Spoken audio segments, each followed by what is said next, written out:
Subhanallah, subhanallah, subhanallah, alhamdulillah, Allahu akbar. Subhanallah, alhamdulillah, Allahu akbar. Subhanallah, alhamdulillah, Allahu akbar. Subhanallah, alhamdulillah, Allahu akbar. A'udzubillahi minasyaitonirrajim. Bismillahirrahmanirrahim. Assalamualaikum warahmatullahi wabarakatuh. Alhamdulillah, insya-Allah bagi memulakan majlis ilmu kita seperti biasa, kita memulakan dengan bacaan surah Al-Kahfi ayat 1 hingga 10 dan ayat 100 hingga 110, iaitu 10 ayat awal dan 10 ayat akhir. Kemudian disambung dengan suratul Fatihah. Subhanallah. Selamat pagi semua. Masya-Allah. Are you ready? Ready ya semua? Apa khabar semua? Anda daripada mana? Subhanallah, alhamdulillah, Allah beri kesempatan lagi kepada kita untuk hidup pada hari ini, untuk meneruskan kebaikan demi kebaikan, amal soleh, untuk kita bertaubat kepada Allah Subhanahu Wa Taala, untuk kita menjadi suami, isteri, ibu ayah, anak-anak yang lebih baik. Subhanallah, Allah beri kita kesempatan untuk memperbaiki hari semalam. Alhamdulillah, subhanallah. Alhamdulillah, Masya Allah. Jadi muslimin muslimat dimati Allah sekalian, insyaAllah kita dah bersedia ya, sahabat-sahabat semua. Kita nak baca 10 ayat terawal dan 10 ayat terakhir Al-Kahfi.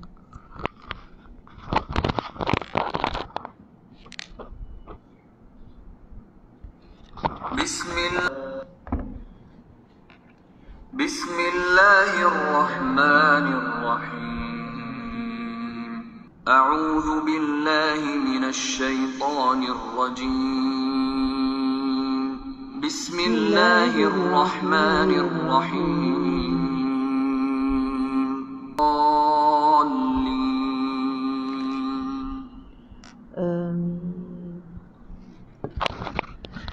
آمين آمين يا رب العالمين. الحمد لله الحمد لله الحمد لله رب العالمين. والصلاة والسلام على أشرف الأنبياء والمرسلين وعلى آله وصحبه أجمعين. رب اشرح لنا صدورنا ويسر لنا أمورنا واحلل عقدة من لساننا يفقه قولنا. Alhamdulillah, segala pujian kita rafakkan. Yang bermaksud rafa' tu maksudnya kita angkat puji-pujian itu, kita tujukan pujian itu kepada Allah Subhanahu Wa Taala. Allah yang alim, yang hakim, yang rasyid. Allah yang maha mengetahui, memiliki ilmu. Allah yang maha bijaksana, yang hakim, yang rasyid, yang maha cerdas. Memberikan kita pinjaman sedikit ilmu pengetahuan, sedikit kebijaksanaan dan juga kecerdasan. Dan Alhamdulillah, dengan pinjaman sementara yang Allah boleh ambil bila-bila masa tersebut, Allah memberikan kita ruang dan peluang untuk bersama di dalam majlis ilmu, untuk menambahkan ilmu, kebijaksanaan kita dan juga kecerdasan akal fikiran kita berfikir. Alhamdulillah, Allah ya Hayyu ya Mumit, Allah ya Muhyi ya Mumit, Allah yang maha menghidupkan dan maha mematikan. Pada pagi ini Allah masih lagi menghidupkan kita, sedangkan di sana sangat ramai manusia yang telah dimatikan oleh Allah Subhanahu Wa Taala, dan ia berlaku pada setiap saat. Di atas muka bumi Allah ini manusia mati dalam jumlah yang sangat ramai. Dan Allah yang Muhyi, yang maha menghidupkan, masih lagi menghidupkan kita setelah dimatikan kita sementara dengan tidur, yang namanya tidur itu adalah kematian yang sementara. Alhamdulillah, Allah ya Salam, yang maha memberi kesejahteraan, yang maha memberikan kesihatan, memberikan keselamatan. Allah masih memberikan kita semuanya itu, sehingga saat ini kita boleh berada di sini di alam maya, walaupun di alam maya. Sedangkan di sana ada manusia yang sedang bertarung untuk mempertahankan nyawa, di hujung nyawa dan sebagainya, yang sakit tenat dan sebagainya. Walau bagaimanapun keadaan kita sekarang, mungkin ada yang sakit, mungkin ada yang tenat, namun sahabat-sahabat dimati Allah sekalian, ucaplah syukur, kerana dalam situasi apapun kita masih lagi dalam keadaan kesejahteraan, kehidupan yang aman dan sebagainya. Alhamdulillah, Allah ya Razzaq, ya Ghani, ya Mughni, Allah yang maha memberi rizki, Allah yang maha kaya dan memberikan kekayaan. Allah Subhanahu Wa Taala masih lagi pinjamkan kita rizki. Rizki ada ibu ayah contohnya. Ada pasangan, jika tidak ada pasangan, ada sahabat-sahabat yang menyayangi kita. Ada anak-anak, ada jiran-jiran, ada adik-beradik dan sebagainya. Allah rizkikan kita rizki berupa harta yang baik walaupun sedikit. Harta yang barakah itu adalah rizki-rizki yang sungguh tidak ternilai dengan apa jua yang Allah berikan. Dan rizki yang paling utama, Allah masih lagi berikan kita rizki iman, rizki taqwa, rizki percaya kepadanya, bergantung meminta kepada Allah Subhanahu Wa Taala.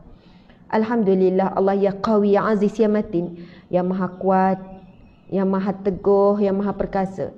Berikan kita kekuatan tuan-puan sekalian untuk kita berdiri, berjalan, untuk kita mencari rizki dan sebagainya. Alhamdulillah.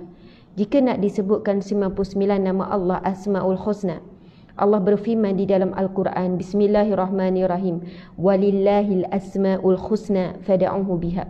Bagi kamu, walillahi, di sisi Allah, walillahi, sesungguhnya di sisi Allah, asma'ul husna, nama-namanya yang mulia, nama-namanya yang terpuji. Subhanallah.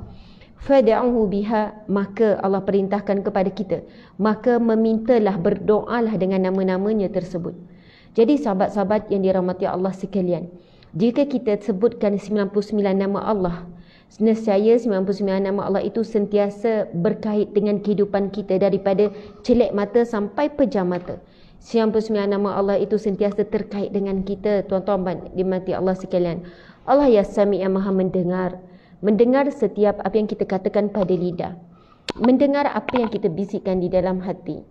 Allah ya Basir yang maha melihat. Melihat segala perlakuan kita. Sama ada kita lakukan di hadapan khalayak ramai ataupun seorang diri dalam bilik. Allah ya Syahid yang maha menyaksikan segala-galanya.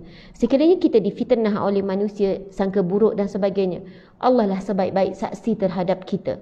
Lalu memintalah kita kepadanya. Subhanallah. Allah ya Hasib yang maha menghisap. Allah menghisap segalanya. Yang kita rasakan perkara yang kita lakukan itu kecil.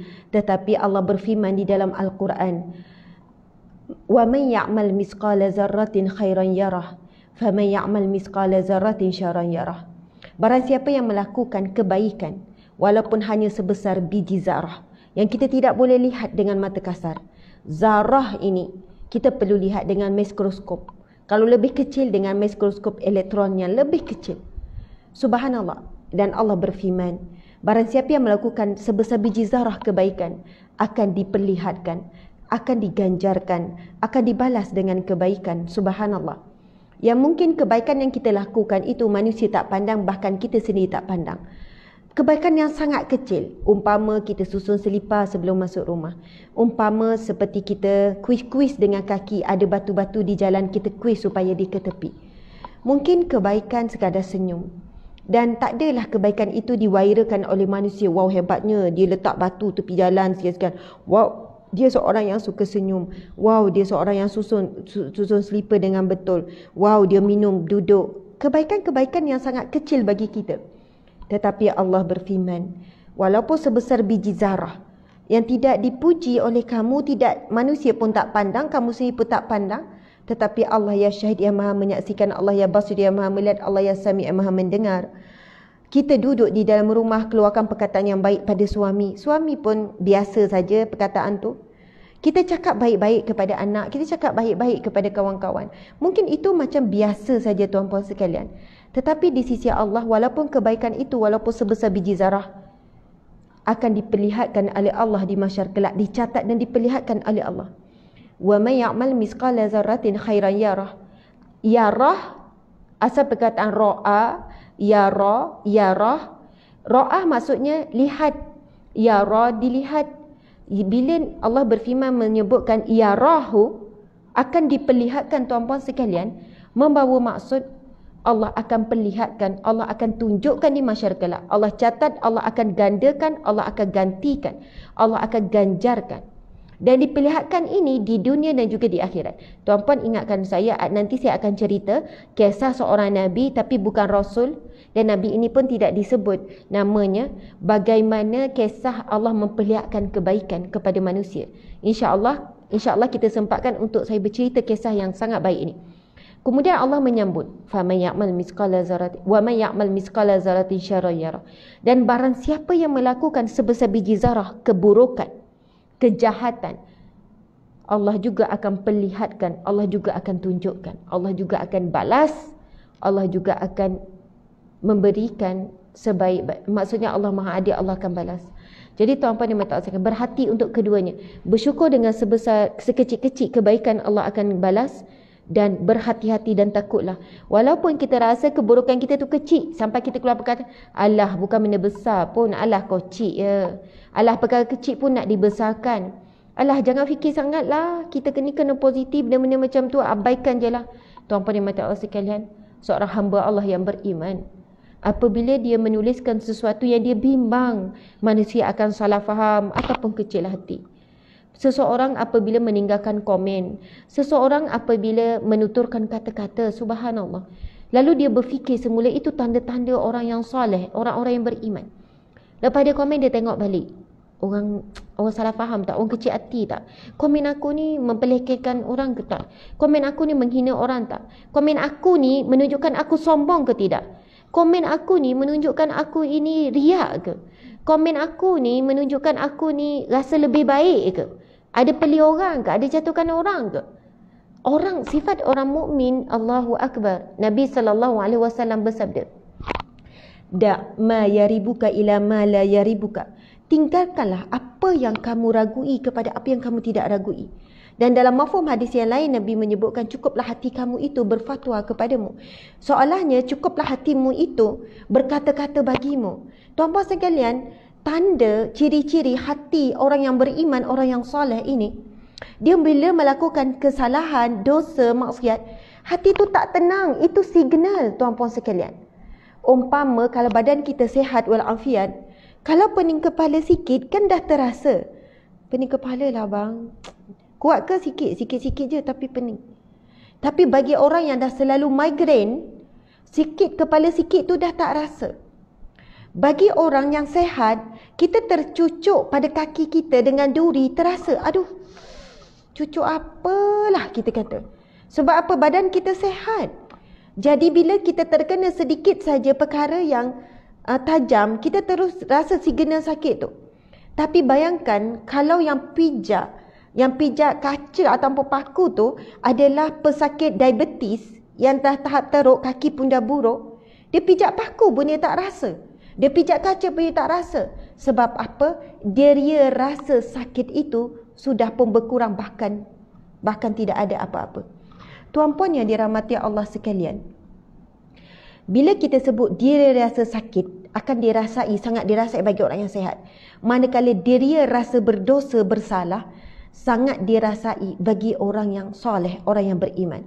Bila buat dosa sikit, salah sikit, resah gelisah. Hati tu bersuara, hati tu berkata-kata. Lalu kita nak hilangkan rasa tidak tenang itu, kita pun cek balik. Allahu Akbar, rupanya balasan komen. Kadang post kita post yang sinis. Kita akan memanggil, kita akan menarik komen-komen pun yang sinis. Lepas tu bagi orang yang beriman, orang soleh rasa macam, tak jadi ni. Orang yang komen lagi teguk ni, siap sumpah serana. Kita pun fikir apa, baik aku delete. Sebab kata-kata aku ni sebenarnya tak ada tuju siapa-siapa untuk muhasabah. Tapi orang sedang ada marah kepada sesuatu, ada isu yang viral, trigger jadi orang tarik untuk lepaskan marah di tempat kita. Maka kita ambil sikap bertanggungjawab, delete sebab kita tak sedap hati. Kita tak boleh kontrol komen orang, tapi kita boleh kontrol post kita. Tuan-puan yang dimati Allah sekalian, perkara ini sangatlah dalam, sangatlah halus. Tapi kalau kita berhalusi, syukur. Kalau kita masih ada diri rasa bersalah, berdosa, fikir panjang, lepas dah tulis, sebelum tulis fikir, setelah tulis pun fikir. Subhanallah, Allahu Akbar. Tetapi hari ini, na'udzubillah min zalik, ramai orang hatinya seperti sakit diabetes tadi tu. Jangan kecil hati pula, yang kecil manis. Saya bagi contoh saja. Yang mana bila kaki tu doktor kata dah kena potong makcik. Kaki ni makcik rasa tak apa yang saya buat? Doktor tu cocok lah dengan tangan, doktor tu cubit, tak rasa apa-apa dah. Bermaksud kaki makcik ni dah hilang semua diria rasa, sel-sel dah mati.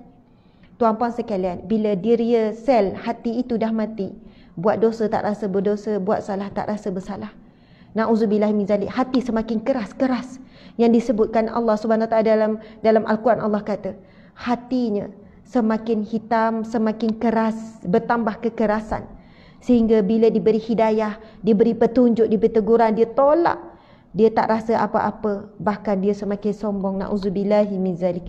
Na'udzubillahi min zalik. Muslimin, muslimat dimati Allah sekalian. Alhamdulillah. Syukur, salawat dan salam buat junjungan agung Nabi Muhammad sallallahu alaihi wasallam.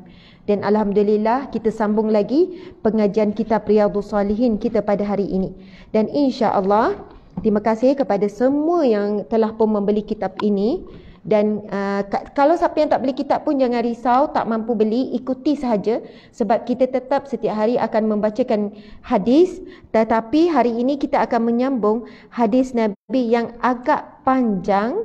Jadi saya tak tulis untuk hadis yang kelima. Tetapi sahabat-sahabat sekalian jangan risau, kita dah tulis siap-siap dah hadis yang ke-6 dan yang ke-7, hadis yang ke-7, hadis yang ke-6. Jadi sebagai permulaan ni bersama dengan saya insya-Allah untuk membacakan satu hadis Nabi sallallahu alaihi wasallam yang agak panjang tetapi insya-Allah akan memberikan ilmu yang sangat banyak, terutamanya kepada kita sebagai seorang sebenarnya semua, bukan sebagai seorang ibu ayah saja. Dan alhamdulillah hadis Nabi sallallahu alaihi wasallam yang bakal kita bacakan ini adalah hadis riwayat Bukhari dan Muslim. Okey, jadi insya-Allah kita menjaga adab supaya kita menjadi orang yang menghormati hadis Nabi dan juga menghormati siapakah yang membacakan hadis ini, iaitu Rasulullah sallallahu alaihi wasallam.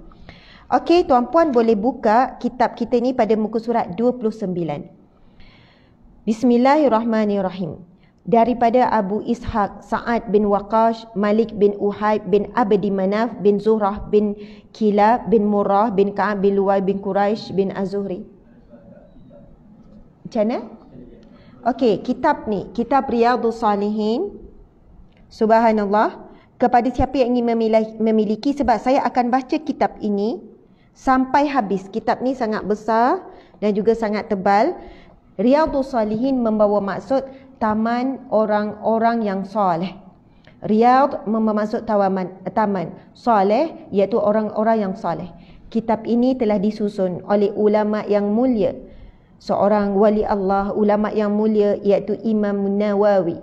Jadi Imam Nawawi kita tahu banyak sangat kitab-kitab dia yang disusun, antaranya hadis 40 Imam Nawawi, dan ini antara kitab yang terulung yang dicetak berapa juta kali di muka bumi Allah ini, telah ditafsir dan diterjemah kepada bukan berpuluh bahasa, mungkin ratus bahasa, menjadikan rujukan umat Islam seluruh dunia daripada sejak Imam Nawawi menuliskan siap dan sebagainya sehingga saat ini. Subhanallah. Dan pada peringkat awal saya dah ceritakan kelebihan kitab kitab Riyadhus Salihin, begitu juga dengan sejarah dia dan sebagainya. Sahabat-sahabat dimati Allah sekalian, masya-Allah, dalam kitab Riyadhus Salihin ini kita akan mempelajari bab akidah, bab ibadah dan juga bab adab dan akhlak. Bila kita masuk nanti bab adab, subhanallah, kita akan belajar daripada sebesar-besar perkara sehingga sekecil-kecil perkara. Sehingga kan kita merasakan bahawasanya Islam ini agama yang sangat sempurna. Perkara berkenaan dengan buang air kecil, buang air besar pun nak diceritakan dalam hadis Nabi. Subhanallah, nak diceritakan oleh alim ulama. Sehingga perkara yang besar-besar semuanya insya-Allah. Jadi saya sangat mengharapkan sahabat-sahabat boleh terus istiqamah untuk bersama dalam kuliah kita setiap pagi jam 7 dalam kitab Riyadhus Salihin. Siapa yang tak mampu nak baca jangan bimbang, saya dah ready tuliskan hadis. Jadi yang terbaik kita catat dan kita catat hadis Nabi dan juga terjemahan. Okey, insya-Allah kita sambung lagi bacaan hadis Nabi yang ke-6. Sahabat-sahabat boleh tengok dalam kitab ni. Siapa yang nak boleh komen. Kita ada lagi baki beberapa dan kitab ni memang agak sukar untuk kami sendiri cari stok dia. Okey. Sahabat-sahabat dimati Allah sekalian, hadis yang kita nak bacakan adalah hadis yang ke-6 muka surat 29 daripada kitab yang kita tunjukkan tadi. Sebab kitab Riyadhus Salihin ada banyak sangat versi, tetapi tak ada masalah. Anda belilah kitab Riyadhus Salihin di online ke apa, versi mana pun, tetapi saya tetap akan bacakan hadis yang sama sebab tak akan bertukar. Mungkin anda akan jumpa 10 kitab Riyadhus Salihin yang berbeza. Jangan bimbang sebab bila saya sebutkan hadis yang keberapa, kitab berapa pun akan sama. Cuma tafsiran ataupun syarah saja berbeza. Okey. Bismillahirrahmanirrahim, kita sambung. Beliau adalah salah satu daripada 10 orang yang diberikan kesaksian akan masuk syurga. Maksudnya Abu Ishaq. Abu Ishaq ni dengan berapa orang ni Nabi sebutkan, disebutkan Rasulullah SAW bersaksi bahawasanya dia dijamin syurga. Ia berkata, Rasulullah SAW datang kepadaku untuk menjengukku pada tahun Haji Wada kerana sakit berat yang menimpa diriku. Subhanallah. Siapa tuan-puan sekalian? Abu Ishaq. Abu Ishaq. Okey, sebelum kita teruskan, sahabat-sahabat, saya ingin menyeru supaya anda share perkongsian kita. Dengan kita share dengan tekan butang, dan tekan butang itu percuma. Kita tekan butang share dan kita mungkin tulis sikit caption, mari sahabat-sahabat hadir majlis ilmu. Contohnya, mungkin yang hadir hasil daripada share kita 3 orang, 5 orang, 10 orang contohnya. Kita hadir majlis ilmu ni dapat pahala, tapi asbab kita share, kalau ada lagi 2 orang, 5 orang datang, kita dapat pahala berganda. Orang lain dapat pahala satu je, pahala hadir majlis ilmu, tapi kita yang share dan orang datang asbab kita share, kita dapat pahala 5 orang hadir majlis ilmu. Begitulah seterusnya. Kalau kita tak mampu menyampaikan ilmu, marilah kita menjadi orang yang mendengar ilmu dan menyebarkan ilmu, pahalanya sangat besar. Subhanallah, Allahu Akbar. Okey, sahabat-sahabat dimati Allah sekalian, Abu Ishaq ini seorang sahabat Nabi, antara orang yang bersama dengan Nabi melakukan hijrah. Subhanallah. Dan Abu Ishaq ini, sahabat-sahabat dimati Allah sekalian, salah seorang sahabat Nabi yang dijamin syurga. Dia bercerita, dia kata, Rasulullah SAW datang kepadaku untuk menjengukku pada tahun Haji Wada kerana sakit berat yang menimpa diriku. Lalu saya berkata, ketika Rasulullah melakukan Haji Wada, dan dia juga mengikuti haji, dan kita tahu Haji Wada ni di mana tuan-puan sekalian? Di Mekah lah melakukan haji. Haji Wada bermaksud haji perpisahan, bermaksud haji yang terakhir yang dilakukan Rasulullah dengan para sahabat. Jadi Abu Ishaq ni diuji oleh Allah ketika melakukan Haji Wada. Dia jatuh sakit yang berat di mana? Di Mekah. Sebelum ni duduk di mana? Di Madinah, tuan-puan dimati Allah sekalian. Lalu dia berkata kepada Rasulullah, ya Rasulullah, sesungguhnya sakit yang ada pada diriku ini telah mencapai keadaan yang engkau ketahui. Maksudnya dah nazak. Sedangkan saya seorang yang berharta. Dia kata, ya Rasulullah, aku ada harta ya Rasulullah, aku banyak harta, macam itulah. Dan tidak ada yang mewarisi hartaku melainkan seorang puteriku sahaja. Aku tak ada siapa-siapa pewaris, melainkan aku hanya ada seorang anak, itu pun perempuan. Oleh kerana itu, apakah boleh, dia tanya, ya Rasulullah, apakah boleh jika saya sedekahkan 2/3 daripada hartaku? 2/3 tuan-puan sekalian. Maksudnya kalau dia ada duit 10,000 dinar, dia nak bagi 2/3. 2/3 lebih kurang dalam 7.5. 2/3 7.5. Maksudnya lebih daripada separuh. 2/3. Ya Rasulullah, bolehkah aku sedekahkan 2/3 hartaku kepada anak perempuanku? Lalu Nabi menjawab, baginda menjawab, jangan. Nabi kata. Saya berkata lagi, jika separuh? Dia tanya Rasulullah, kalau bagi separuh, 1/2 kepada anak perempuan ni? Rasulullah pun, wahai Rasulullah, beliau menjawab, jangan juga. Lalu saya melanjutkan, 1/3 bagaimana ya Rasulullah? Maksud dia kata, ya dah nazar, ada harta, nak tinggalkan kepada anak perempuan sebab tak ada anak lelaki, seorang je anak perempuan. Nak serahkan 2/3. Rasul kata jangan. Kalau begitu ya Rasulullah, 1/2, separuh? Rasul pun jawab, jangan juga. Kemudian dia jawab, kalau begitu saya bagi 1/3 ya Rasulullah, 1/3 wahai Rasulullah. Lalu Rasulullah pun bersabda, Masya Allah, 1/3 kalau ada 10,000 dinar, maksudnya nak bagi 2.5. Kan 1/3 tu 2.5. Lalu Rasulullah menjawab, ya baiklah. Nabi kata boleh. Nabi kata baiklah, ya boleh. Untuk anak perempuanmu boleh 1/3. Sebenarnya Nabi kata 1/3 itu sudah banyak. Sorry 1/3 ni tuan-tuan sekalian, kalau saya tulis 2.5 itu sebenarnya bukan. Itu 1/4. 1/3 10,000 bahagi 3. Jadi berapa encik? 3 point something. 3.3. 3.3, lebih kurang 3.3, 3,300 lebih-lebih sikit. Sahabat Nabi kata, okey, kalau macam tu 1/3, Rasul kata, ya boleh, baiklah. Dan Nabi sambung lagi, perhatikan sambungan Nabi ni. Sebenarnya Nabi kata, sebenarnya 1/3 itu sudah banyak atau sudah besar jumlahnya. Nabi kata, sesungguhnya jikalau engkau meninggalkan para ahli warismu dalam keadaan kaya, maka itu adalah lebih baik daripada engkau meninggalkan mereka dalam keadaan miskin sehingga mereka meminta-minta pada orang lain. Subhanallah, muslimin muslimat dimati Allah sekalian. Saya bila bacakan hadis Nabi ini, betapa Rasulullah sallallahu alaihi wasallam sangat santun memberikan jawapan. Masya-Allah. Nabi tak kata kepada dia, sedekahlah semua hartamu itu. Anak-anak kamu tu boleh cari rezeki lain. Sedekahlah semua. Yang penting tentang kamu. Sedekah, pahala mengalir gini. Tidak. Subhanallah, tuan-tuan dimati Allah sekalian. Bila sahabat Nabi Abu Ishaq, kita kena memahami beberapa perkara. Siapakah Abu Ishaq? Sahabat Nabi yang sama-sama melakukan hijrah. Dan dia salah seorang sahabat Nabi yang dijamin syurga. Salah seorang 10 orang sahabat Nabi dijamin syurga. Dan perhatikan perkataan yang disebut daripada awal. Abu Ishaq ni menyebutkan, ya Rasulullah, aku telah sakit tenat dan engkau mahu mengetahui keadaanku. Maksudnya dah nazak. Dan aku mempunyai harta. Membawa maksud, Rasulullah tidak pernah melarang kita mengumpulkan harta. Rasulullah tidak pernah melarang kita mengumpulkan harta. Cari rezeki, cari duit, lepas tu simpan dalam bank. Simpan dalam bank. Cari rezeki, cari duit, beli emas buat simpanan. Ini contoh. Nabi SAW tidak melarang. Kalau Rasul melarang, mana mungkin Abu Ishaq ni ada menyimpan harta. Sebab dia kata, ya Rasulullah, sedangkan saya seorang yang berharta. Maksudnya dia ada simpan harta. Dia bukan seorang yang bila ada duit je sedekah, infak, wakaf. Tak seperti mana ada beberapa orang sahabat Nabi. Maksud itu pun dipuji. Dan ini juga salah seorang sahabat Nabi yang disebutkan sebagai dijamin syurga. Dia ada harta, dia menyimpan harta.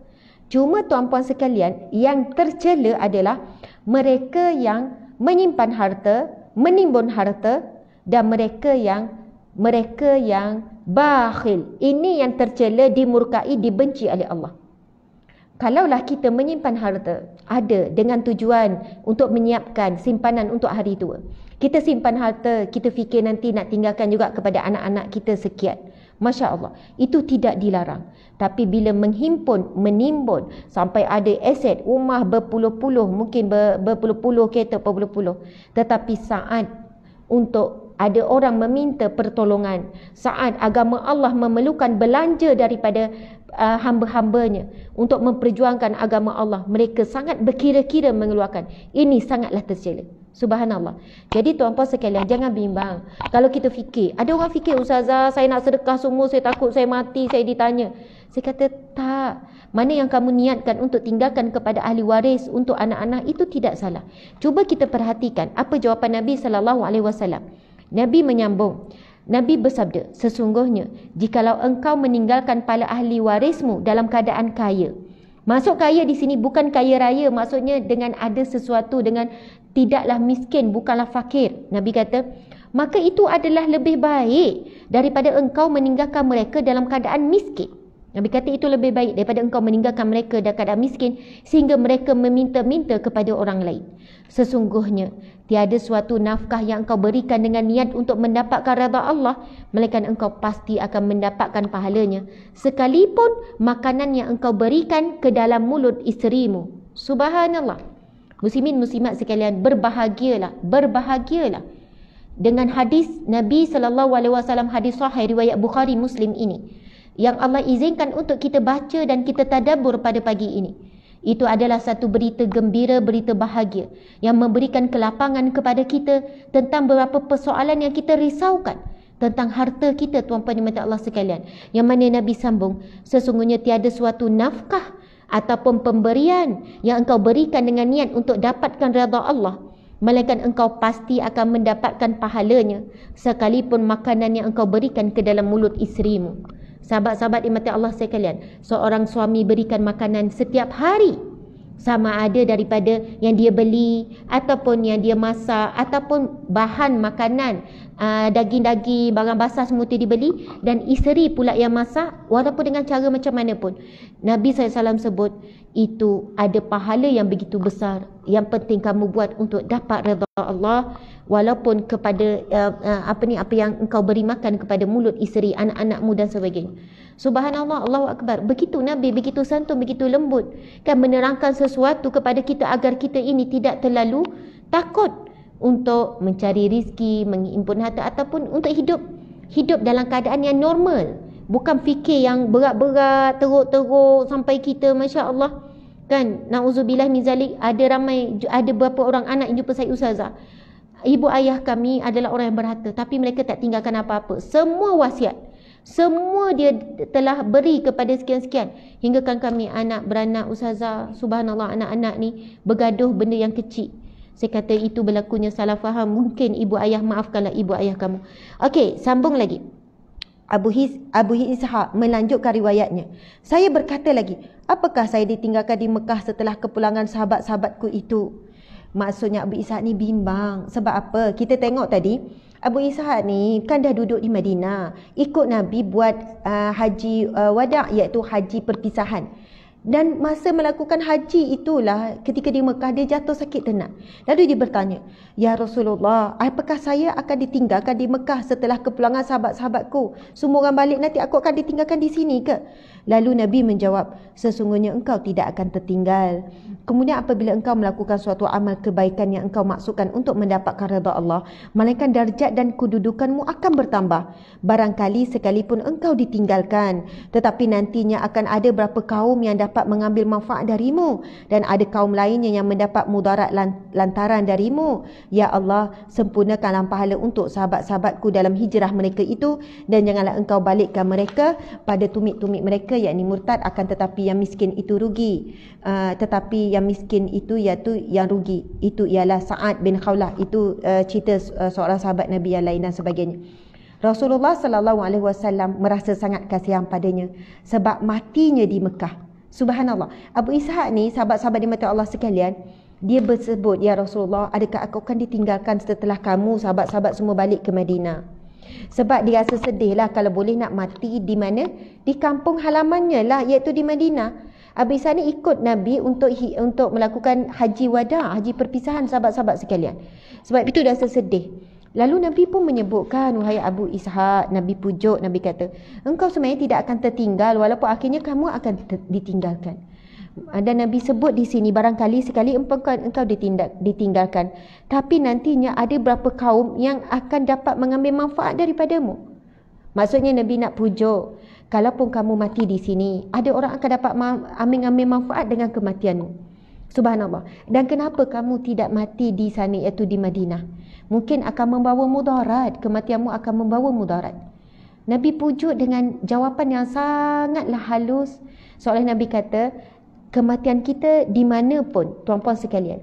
Macam sekarang, kan bila berlaku COVID-19, kalau dulu, kalaulah kita ni orang Terengganu, contohnya saya meninggallah di Negeri Sembilan, ada orang bawa mayat itu, jenazah itu, nak tanam di kampung. Sebab dah pesan, nak tanam sebelah ibu dan ayah. Tapi sekarang, bila berlaku COVID-19 ini, bukan sekadar boleh diuruskan, ahli keluarga pun tak boleh urus. Daripada A sampai Z, setelah selesai ditanam, baru pergi boleh ziarah. Dan tak boleh pilih-pilih pun dekat mana yang terdekat, mana yang mudah.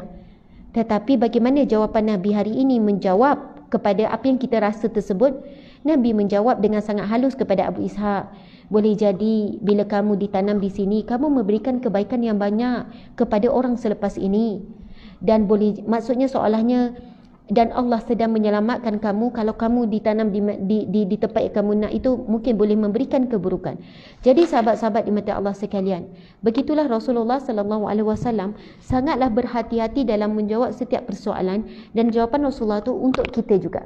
Okey, sekarang saya ingin bawa sahabat-sahabat untuk melihat hadis Nabi yang seterusnya yang telah pun disediakan, dituliskan. Okey, alhamdulillah sahabat-sahabat dimati Allah sekalian, terus bersama dengan saya lebih kurang 10 minit lagi. InsyaAllah kita akan beralih ke whiteboard.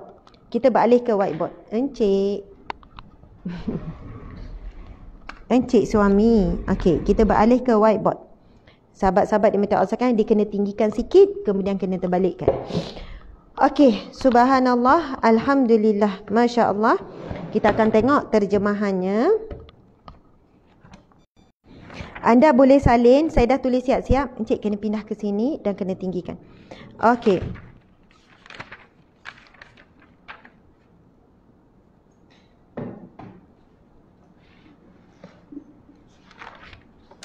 Okey. Bismillahirrahmanirrahim. Sahabat-sahabat yang dirahmati Allah sekalian, kita akan membicarakan tentang hadis yang ke-7 dalam kitab Riyadhus Shalihin pada muka surat yang ke-30 kalau kitab ni. Yang penting kita apa pun yang anda guna, asalkan nama tajuknya Riyadhus Shalihin, anda merujuk kepada hadis yang ke-7. Okey. Ni saya tulis, saya dah tulis siap-siap lah tuan-puan sekalian untuk mempercepatkan proses kita. Masya Allah. Okey, ini adalah hadis rawahu Muslim. Hadis riwayat Muslim, hadis sahih riwayat Muslim. Okey, encik kena fokus hadis ni dulu ya. Okey. Okey, subhanallah. Jelas ya? Jap, saya tengok. Okey, subhanallah. Okey, sahabat-sahabat. Okey. Bismillahirrahmanirrahim. Kita bacakan dulu dan tuan-puan ikut. Encik pun kena ikut supaya saya rasa macam okey. Bismillahirrahmanirrahim.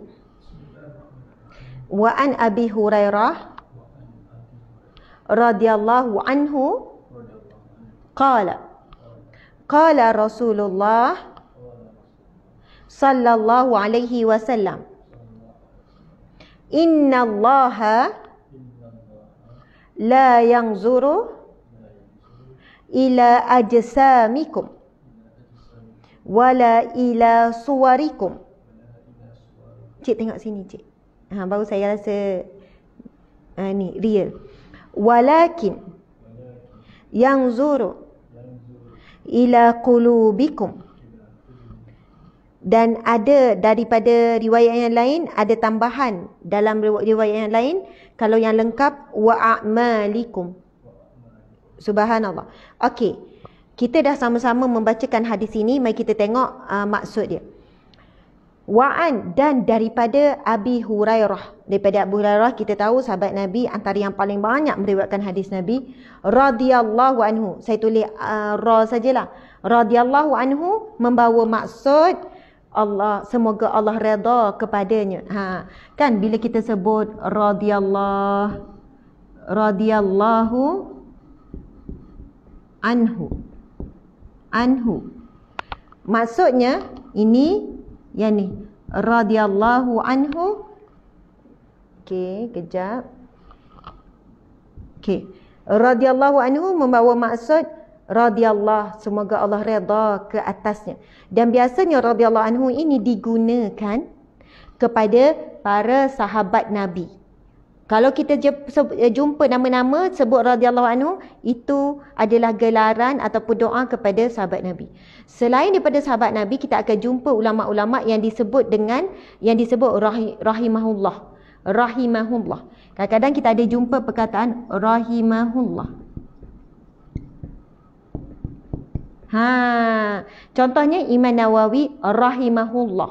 Membawa maksud kita sebut Imam Nawawi yang dirahmati oleh Allah. Itulah. Jadi di situ pun ada sedikit ilmu yang kita boleh membeza-bezakan. Okey, sahabat-sahabat dimati Allah sekalian. Kenapa encik? Ada masalah apa? Tak ada. Okey. Muka surat berapa? Yang ni. Muka surat yang ke-30. Mungkin anda versi kitab Riyadhus Shalihin yang lain, anda cari saja hadis yang ke-7. Nanti akan jumpa. Okey. Wa an Abi Hurairah radhiyallahu anhu berkata. Wa an daripada. Okey. Qala berkata Rasulullah sallallahu alaihi wasallam. Saya pun tulis ringkas salla. Sebenarnya panjangannya sallallahu alaihi wasallam. Berkata Rasulullah sallallahu alaihi wasallam, innallaha, sesungguhnya Allah la yanzuru, la tidak Yanzuru tidak melihat, sesungguhnya Allah tidak melihat ila kepada ajsamikum, kepada zahir kamu, jasad kamu. Kita tengok terjemahan di sini, sesungguhnya Allah tidak melihat jasad kamu, tubuh badan kamu, jasad. Kita boleh sebut jasad kamu. Allah tidak melihat kepada tubuh badan kamu, jasad kamu, wala ila suwarikum, dan tidak pula wala ila, dan wani, dan la tidak, dan tidak pula, Allah tidak pula apa? Dan tidak kepada. Dia pergi kepada, sesungguhnya Allah tidak memandang, Allah tidak melihat ila ajsamikum, kepada jasad kamu, tubuh badan kamu, wala ila suwarikum, dan Allah juga tidak memandang, tidak melihat ila kepada suwarikum, iaitu kepada rupa paras kamu, rupa paras, ataupun kepada rupa bentuk, ataupun suar. Sebab suar ni kalau gambar pun dia, taswir menggambarkan, suarikum ni bentuk, rupa paras, macam tu lah. Walakin, dan tetapi, walakin dan tetapi, yang zuru, Allah melihat ila qulubikum, Allah melihat kepada hati kamu. Walakin yang zuru ila qulubikum, Allah melihat ila kepada qulubikum, kepada hati kamu, wa a'malikum, dan kepada amalan kamu. Subhanallah, Allahu Akbar. Encik, nampak tak yang bahagian bawah? Encik kena tengok. Nampak? Wa a'malikum. Sahabat-sahabat yang mata Allah sekalian, ini antara hadis Nabi yang masyhur, yang selalu disebutkan, yang selalu kita dengar. Yang mana Nabi bersabda, innallaha la yanzuru ila ajsamikum wala ila suwarikum walakin yanzuru ila qulubikum wa a'malikum. Subhanallah. Sesungguhnya Allah tidak melihat tubuh badan kamu, Allah tidak melihat jasad kamu, Allah juga tidak melihat kepada rupa paras kamu. Walakin, tetapi, yang zuru, Allah melihat ila qulubikum, kepada hati kamu, wa a'malikum, dan kepada amalan kamu tersebut. Jadi sahabat-sahabat yang mata Allah sekalian, tajuk kita kan ikhlas dan menghadirkan hati. Ada orang dia solat sangatlah khusyuk, Allahu Akbar, tunduk khusyuk, subhanallah. Nak rukuk pun Allahu Akbar. Orang nampak, ya Allah, khusyuknya, hebatnya dia, macam khusyuk, nampak muka khusyuk, tubuh badan khusyuk. Itu yang kita lihat, manusia lihat. Daripada zahir tu kita nampak, ya Allah, khusyuknya dia semayang, nampak sangat khusyuk, macam fokus sangat. Subhanallah. Tetapi Allah sedang melihat apa? Hati kita ketika solat. Dan hanya Allah saja yang boleh melihat hati kita ketika solat. Subhanallah. Ramai mana orang yang tubuh badannya dilihat khusyuk, tubuh badannya dilihat khusyuk, tapi hatinya menerawang, ingat selain daripada Allah, ingat tentang masalahnya, ingat tentang dunia, ingat tentang makan, ingat selain daripada Allah di dalam solat. Sedangkan Allah sedang melihat jauh ke dalam hatinya. Subhanallah. Ada orang sedang baca Quran, tetapi hatinya berfikir-fikir tentang perkara yang lain. Dia baca Quran dengan niat bukan semata-mata keredaan Allah. Baca Quran sebab apa? Dengan tujuan-tujuan dunia. Tapi orang zahir melihat, ya Allah, bagusnya dia baca Quran. Tetapi Allah bukan sekadar melihat kepada zahir dia, tetapi Allah melihat ke dalam hati. Ketika kamu membacakan Al-Quran itu, kamu niatkan apa sebenarnya? Kita boleh niat untuk dunia pun boleh, tetapi kita kena letakkan akhirat, kerana Allah itu nombor satu. Baca Quran untuk redha Allah, baca Quran untuk sekian-sekian, ya Allah, semoga dapat pahala. Kita akan dapat semua tu. Lepas tu kita akan dapat juga niat kita baca Quran, contohnya surah Al-Waqiah supaya dimurahkan rezeki, kita akan dapat juga, insya-Allah. Kita boleh niatkan juga untuk niat-niat bahagian dunia, tetapi mesti letakkan, bila amalan akhirat, mesti niat akhirat kita letaklah di hadapan dulu. Sebab Allah sedang melihat ke dalam hati kita ketika itu. Jadi sebenarnya ia menolak kefahaman orang yang sebut yang penting hati baik, sebab Allah tengok hati je. Itu kefahaman yang batil, kefahaman yang salah daripada hadis Nabi ini. Siapa yang menyebutkan, kan hadis Nabi sebut Allah tak pandang luaran, Allah pandang dalaman hati. Ini adalah satu kefahaman yang batil, sedangkan bila saya melihat kepada terjemahan syarah para ahli ulama, ini berkenaan dengan bab ikhlas, menghadirkan hati, dan hadis ini menunjukkan membawa maksud bila kita melakukan sesuatu ibadah kena hadirkan hati, kena ikhlaskan, sebab walaupun zahir kita dilihat menyembah Allah, rukuk, sujud, tapi ramai mana manusia sebenarnya hatinya sedang menyembah dunia. Subhanallah, daripada solat dia tu, daripada awal duk fikir pasal dunia. Walaupun zahirnya nampak sedang sujud, rukuk dan solat dan sebagainya. Subhanallah, ada orang sedang zikir, fikiran menerawang, tapi mulutnya cakap sebut zikir dan sebagainya.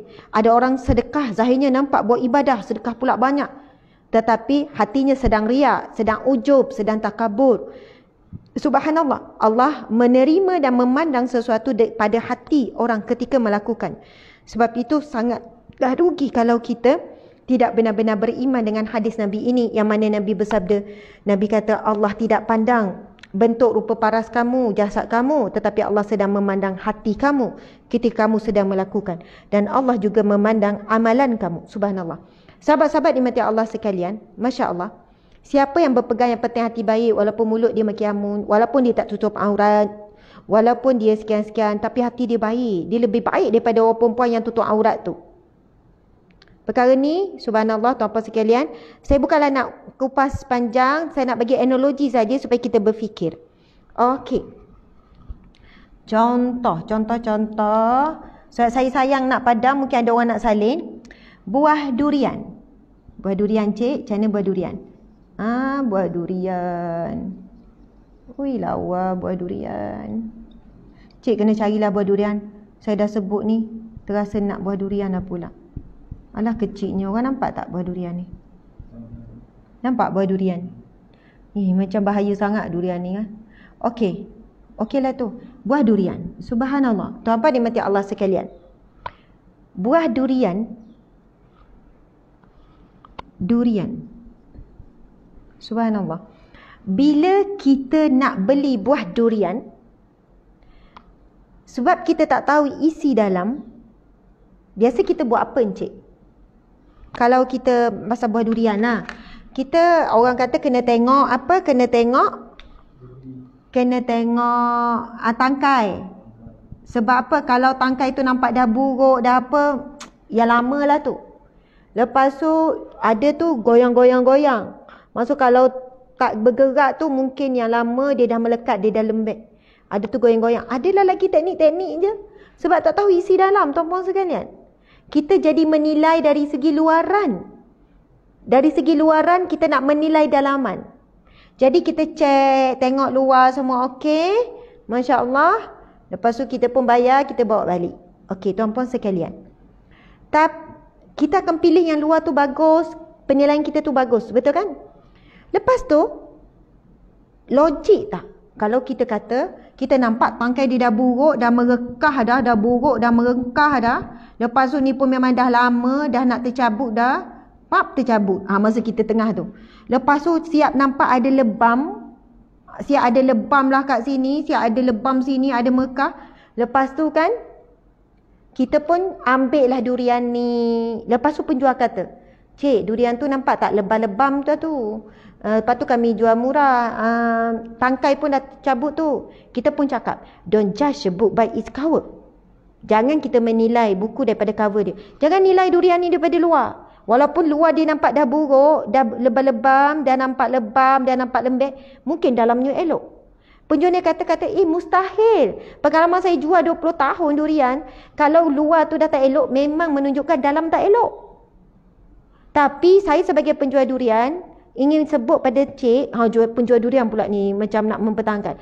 Banyak kes berlaku, luar nampak elok, memang elok. Tapi bila saya buka, dalam rupanya tak elok. Itu boleh jadi. Tapi kalau luar tak elok, dalam memang tak elok lah encik. Memang dah nampak lebam ni. Jadi kalau encik nak elok, encik beli yang ni. Yang ni memang orang nak buat apa nama? Tempoyak ke apa, boleh lah. Sebab memang dah lebam sangat dah ni encik. Subhanallah. Tuan-tuan dimati Allah, apa yang saya nak sampaikan kepada orang yang berbahas tentang, ini analogi saja.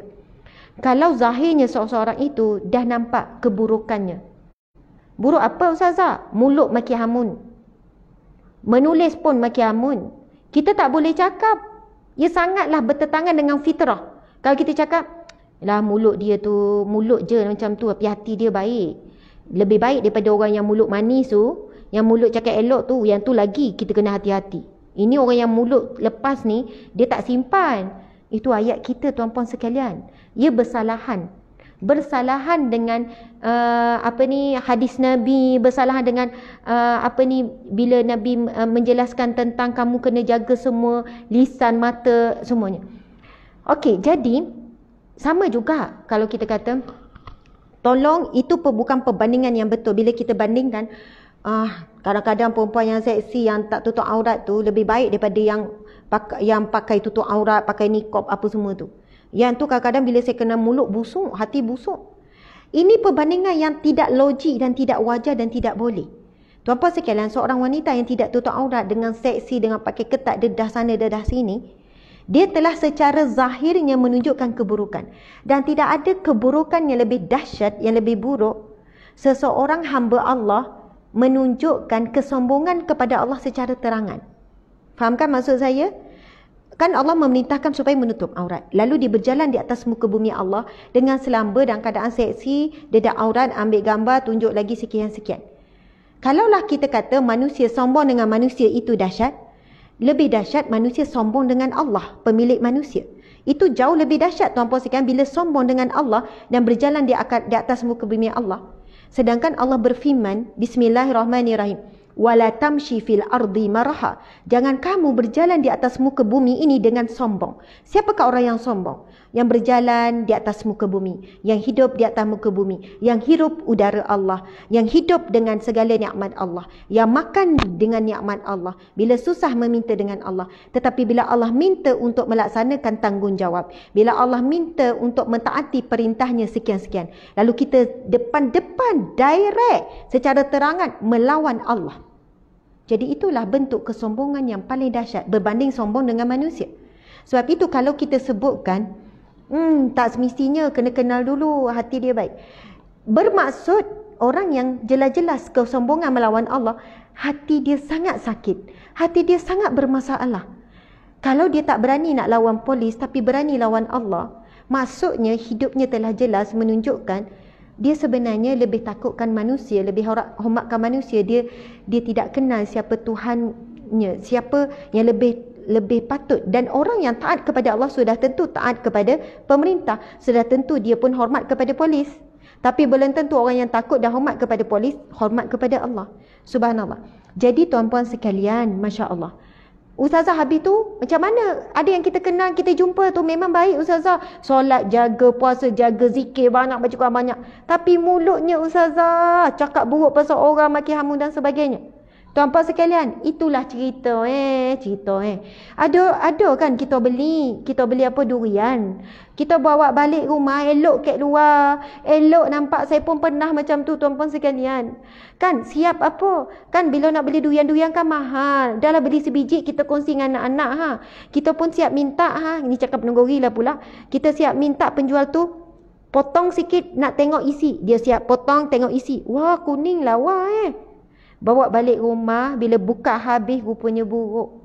Luar isi kat tepi nampak lawa, tapi dia melekat, busuk, masam apa dan sebagainya. Maksudnya memang boleh berlaku.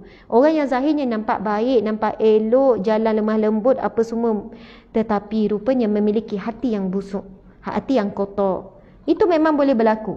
Memang logik, boleh berlaku. Elok nampak luar. Tetapi kalau dah luar itu buruk, busuk, tak logik kalau dalamnya baik. Jadi yang terbaik Ustazah yang mana? Dalam baik, luar baik. Kita kena ikhtiar dan usaha. Zahir pun baik, hati dalam pun baik. Ustazah, saya susahlah nak dua-dua. Mana nak mula dulu? Mengikut kemampuan kamu dan kesungguhan kamu. Ada orang dia mula dulu dengan tutup aurat, lama-lama dia pun perbaiki hatinya. Ada orang mula dia kata dia nak baiki hati dulu, baru nak tutup aurat. Tuan-puan sekalian, yang terbaik dua-dua kena seiring. Hati dan juga perbuatan kita mesti seiring. Sebab itu jelas sabda Nabi SAW. Nabi bersabda, Bismillahirrahmanirrahim, ala wa inna fil jasadi mudghah. Nabi kata, sesungguhnya di dalam tubuh badan manusia itu ada seketul daging. Mudghah, seketul daging. Wa idza salahat salahal jasadu kullu. Apabila seketul daging itu baik, maka baiklah seluruh anggota badannya yang lain.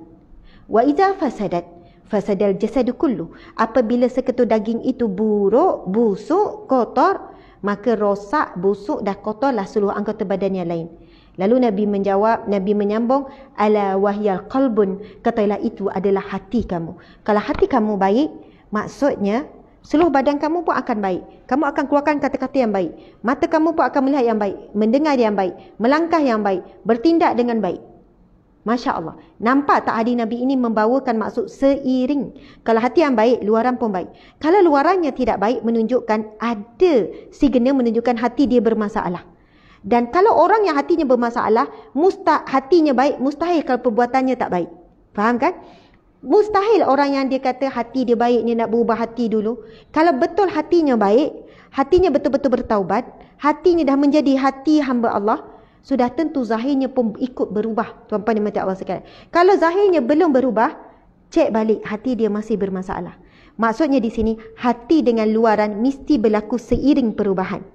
Dan kalau siapa yang masih menangguhkan taubat, ingatlah kematian Allah tidak akan lambat sesaat, tak cepat sesaat. Bimbang kerana kita tangguh, lalu kematian datang dulu, malaikat maut datang dulu. Kita kata berilah peluang 10 minit saja.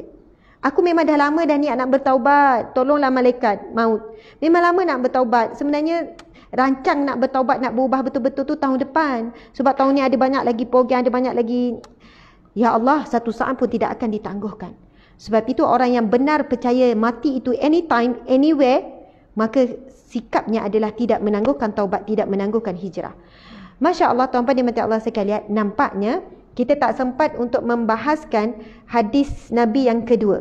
Jadi kita akan sambung pada pagi besok. Anda tetaplah bersama dengan saya insya-Allah, mengajak tuan-puan sekalian untuk kuliah Riyadhus Salihin pada setiap hari kecuali hari Minggu, Isnin sampai Jumaat. Isnin sampai Jumaat setiap hari jam 7 pagi. Esok kita akan bacakan hadis yang ke-8. Kita dah ready, dah siap-siap ni. Dan hadis ini pun berkenaan dengan kedudukan niat orang yang membunuh, orang yang membunuh sama ada di jalan Allah ataupun mempertahankan nyawa. Jadi insya-Allah kita akan kupas tajuk ini. Ia sangat hadis Nabi yang ke-8 ini, ia akan memberikan kefahaman kita dalam dimensi yang lain pula. Masya Allah, alhamdulillah. Jadi saya sekadar itu tuan-puan dimati Allah sekalian. Saya mohon maaf salah dan silap. Saya ucapkan terima kasih banyak-banyak. Dan saya terlintas untuk ucap terima kasih khusus kepada ramai orang yang memberi sumbangan untuk melengkapkan studio ni. Ini studio di rumah yang duduk sebelah bilik saya saja. Alhamdulillah Allah rezekikan untuk tambah bahagian, ada satu bahagian di rumah ni untuk dijadikan studio. Sejak siap tu lah, siap je sehari sebelum, esok tu terus saya live pukul 7 pagi. Sebab kalau sebelum ni saya terpaksa live di pejabat, itu yang tak boleh buat kuliah awal pagi. Dan saya juga alhamdulillah fleksibel untuk buat kuliah pada waktu malam. Masya Allah, kalau dulu buat juga malam, tapi kena tinggalkan anak di rumah, rasa bimbang, rasa takut sebab tinggalkan pada kakak, tinggalkan, bimbang sebab kami tak ada maid yang jaga anak di rumah. Jadi subhanallah tak ada helper. Jadi selalu tinggalkan anak dan keadaan bimbang sebab ada anak kecil setahun lebih, ada 3 tahun lebih. Jadi tinggalkan kepada kakak dengan abang, kadang-kadang ibu ayah ni tetap rasa bimbang kan. Jadi alhamdulillah ia telah memudahkan dan menyelesaikan banyak sangat isu. Saya seorang ibu, memudahkan bila live je buat di rumah sendiri dan ada kawasan yang khas. Kalau sebelum ni memang rumah sebelum ni tak ada kawasan. Jadi terima kasih. Inilah antara kelengkapan yang kita telah sedia daripada anda. Kelengkapan dari sudut whiteboardnya, lepas tu kita dah pasang aircon. Sebab apa? Bukan nak aircon sangat atau apa sekalian. Bila kita pasang kipas, dia akan efek bunyi mengganggu. Jadi kita dah asyik infak, kita dah pasang aircon. Dan ini kita sebenarnya dah tempah dah juga. Encik tolong pusing cik. Tingkap memang belum siap lagi. Kita tutup dengan plywood dulu. Antara faktornya, encik guna 2 tangan. Okey, sebab kita akan bergerak. Antara faktornya sebab lockdown, jadi kita tak boleh nak siapkan lagi. Tapi alhamdulillah bajet dah cukup. Sama juga tingkat sebelah sana. Lepas tu kita ada view kitab-kitab nanti, walaupun belum habis lagi dihias. Sebelah sini nanti kita akan tampal Asmaul Husna. Ada dalam proses juga. Jadi kita ada 3 angle untuk untuk kuliah selepas ni. Angle sebelah sini yang selalu nampak tu, lepas tu angle Asmaul Husna dan angle kitab. Dan insya-Allah ruang ini juga akan menjadi tempat ini untuk akikah, mujahadah kami suami isteri untuk saya berhajat untuk sambung belajar dan sebagainya. Sama juga suami nak menghabiskan kajiannya. Jadi ini menjadi satu tempat untuk menimba ilmu, untuk murajaah, untuk bekerja dan sebagainya. Walau bagaimanapun pejabat tetap pergi juga, tetapi bolehlah sampai lewat malam, tempat yang sangat kondusif. Moga dengan itu segala nikmat rezeki yang Allah berikan ini, dan kalian juga sama-sama memberi sumbangan, dan kami sebenarnya tak buka pun untuk menyumbang apa, tapi ada pihak-pihak yang hubungi. Saya nak ucap terima kasih banyak, dan insya-Allah akan dimanfaatkan untuk ummah, untuk kebaikan dunia dan akhirat. Bila kita buat kerja dakwah, kita buat sehabis baik dan terbaik insya-Allah. Jadi sekadar itu perkongsian pada hari ini. Terima kasih sekali lagi. Wabillahi taufiq wal hidayah. Assalamualaikum warahmatullahi wabarakatuh. Jumpa pagi besok. Kita tangguhkan majlis kita dengan tasbih kafarah dan surah Wal-As. Bismillahirrahmanirrahim. Subhanakallahumma wa bihamdika asyhadu an la ilaha illa anta astaghfiruka wa atubu ilaih. Bismillahirrahmanirrahim. Wal-'asr innal insana lafi khusr illa alladhina amanu wa 'amilus solihat wa tawasaw bil haqqi wa tawasaw bis sabr. Sadaqallahu azim.